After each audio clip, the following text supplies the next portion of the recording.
జంతు కలేబరాల బిజినెస్ కి సిటీ శివార్లు అడ్డాగా మారాయి. ఓపెన్ గానే భారీగా నడుస్తోంది బిజినెస్. రీసెంట్ గా మరో వ్యవహారం బయటపడింది. స్థానికుల ఆందోళనతో అధికారులు కదిలారు. సిటీలో జంతు కళేబరాల వ్యాపారం పెరుగుతోంది. శివారు ప్రాంతాలే అడ్డాగా జరుగుతోంది బిజినెస్. ఈ మధ్య శంషాబాద్ గగన్ పహాడ్లోని బట్టిల్లో ఎముకలను మరిగించి నూనె తయారు చేస్తున్న విషయం బయటపడింది. ఇప్పుడు పహాడీ షరీఫ్లో జంతు కళేబరాలను స్టోర్ చేస్తున్న ముఠా దొరికింది. ఇతర ప్రాంతాల నుంచి ఇక్కడికి వస్తున్న జంతు కళేబరాల్ని అడ్డుకున్నారు స్థానికులు. వాహనాలు, కోల్డ్ స్టోరేజ్లను ధ్వంసం చేశారు. జంతువుల కుళ్లిపోయిన మాంసం, ఎముకలతో నూనె తయారు చేస్తున్నారని చెప్తున్నారు స్థానికులు. సబ్బులు, పేస్టుల తయారీకి వాడుతున్నట్లు తెలిసిందని అంటున్నారు. సిటీలోని ఫాస్ట్ ఫుడ్ సెంటర్లు, పలు హోటళ్లకి ఇది ట్రాన్స్పోర్ట్ అవుతోందని చెప్తున్నారు. కోస్తారు, ఆవులని కోసుకొచ్చి ఇక్కడ ఏం చేస్తారు, ఎముకలు నుంచి కోగ్లెట్ పౌడర్ చేస్తారు, డాల్డా తయారు చేస్తారు. ఆ మాంసం అనేది పార్సల్ చేసి మన కూలింగ్లో పెట్టి టెంపరేచర్లో పెట్టేసి అక్కడ విదేశీకి పార్సల్ చేస్తారు. దుబాయ్, అమెరికా వంటి దేశాలకు ఎగుమతి చేస్తారు.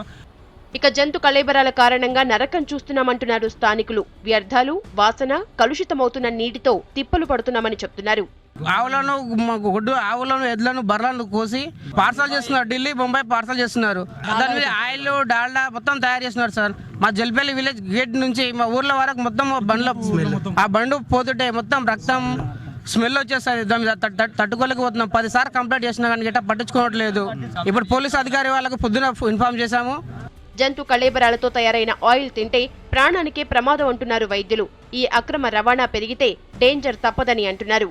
యానిమల్ ఫ్యాట్లో మనకి కొలెస్ట్రాల్ అనేది ఎక్కువగా ఉంటుంది. ప్లాంట్ ఫ్యాట్లో కనుక మనం చూస్తే దీంట్లో పాలీ అన్సాచురేటెడ్ అని, దాని తర్వాత మోనో అన్సాచురేటెడ్ అని ఈ ఫ్యాట్స్ ఎక్కువ పాళ్ళల్లో ఉంటాయి. సో జనరల్గా మనం మంచిది కాదు అని చూసుకుంటే, టూకీగా చెప్పాలి అంటే ఫ్యాట్ మనకి సాలిడ్గా ఉన్నది అన్హెల్దీ.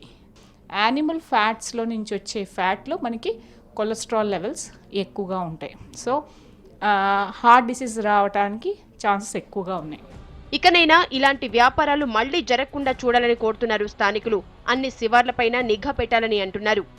జనాల ప్రాణాలని హరి అనిపిస్తున్న ఈ వ్యవహారంపై అధికారులు ఇకనైనా కన్నెర్రజేయాలి. లేకుంటే ఈ నకిలీదంతా మరింత పెచ్చుల మీద ప్రమాదం ఉంది. కెమెరా పర్సన్ రాజశేఖర్తో ప్రవీణ్, V6 న్యూస్, హైదరాబాద్.